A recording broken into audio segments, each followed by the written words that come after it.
Hello everyone, I'm Dr. Melanie Gray with the Confidence Coaches, where we help people overcome their fears and find success through wonderful new strategies. And today I'd like to talk to you about overcoming imposter syndrome at work, which is the most common place in which people tend to struggle with imposter syndrome. They feel they don't measure up, they're not meeting the expectations of everyone else, everyone is smarter than them.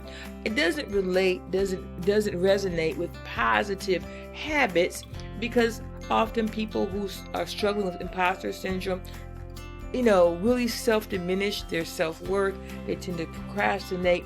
They're people pleasers. They overwork, they over-prepare, they work longer hours than are necessary, and sometimes they're perfectionists. And this isn't going to benefit you in your work. Perfectionism is a level of fear. It resonates in a level of fear, and it does not allow you to be balanced and have a realistic perspective of your abilities and your accomplishments.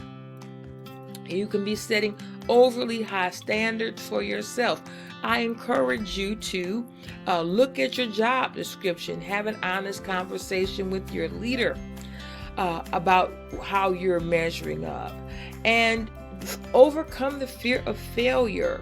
The constant fear of thinking you're going to make a mistake and being exposed just hinders you from really shining and showing your best self. Everyone makes mistakes sometimes.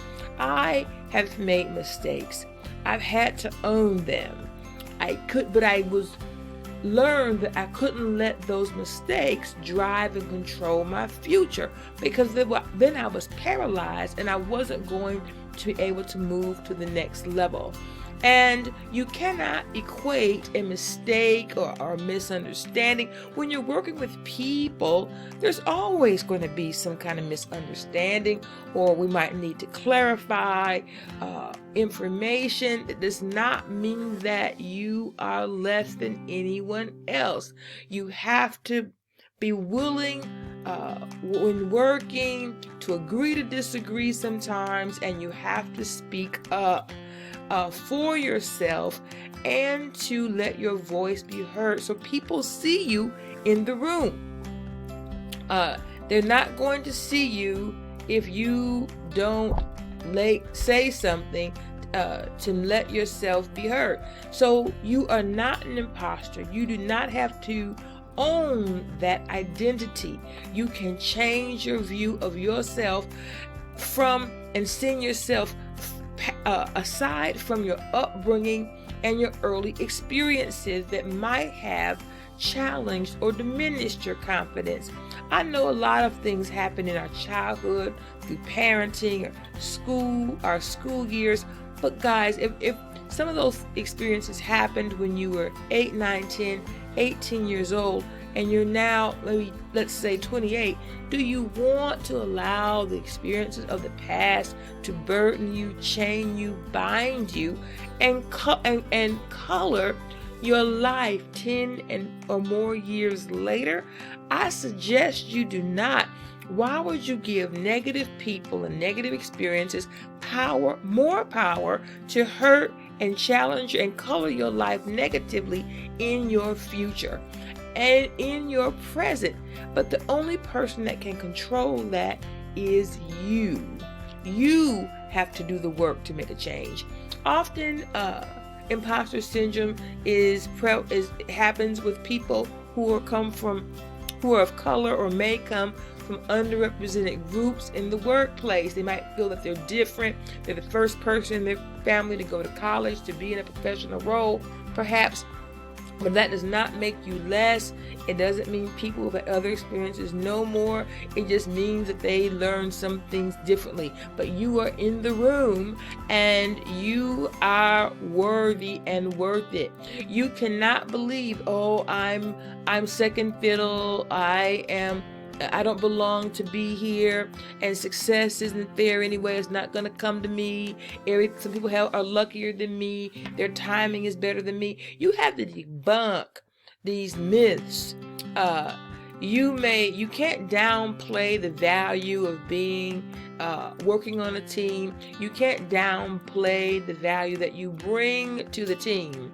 But you do have to be part of the team and use your voice. Success is not all luck. It's about your effort, and you're intentionally using and applying your time to those things that you want to do and become.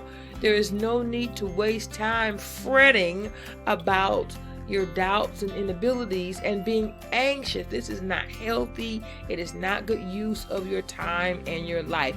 You do not need to compare yourself to others. Live your own life and embrace your own journey. Seek a mentor, find support.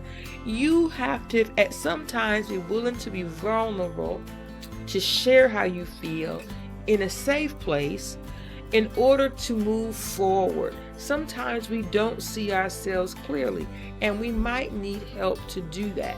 So get some help and support. And I want to give you the recipe for change, which is to act. You have to act different and be different. You have to act and acknowledge your achievements. You have to act and challenge negative thoughts. You have to act and take responsibility for your own growth and who you want to become. You have to be proactive. Life is not just going to come and change because you want it to. You can't wish a different life. You have to act and take the right action to have a different life, a different mindset, and live out different behaviors.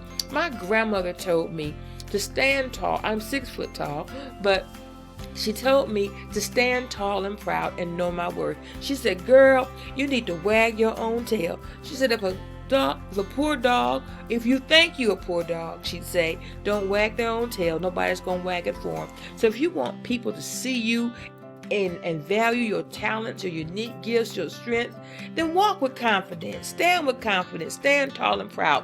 Know your worth. Don't wait for other people to tell you what you're worth. You tell yourself what you're worth. You act and take action to change your mindset.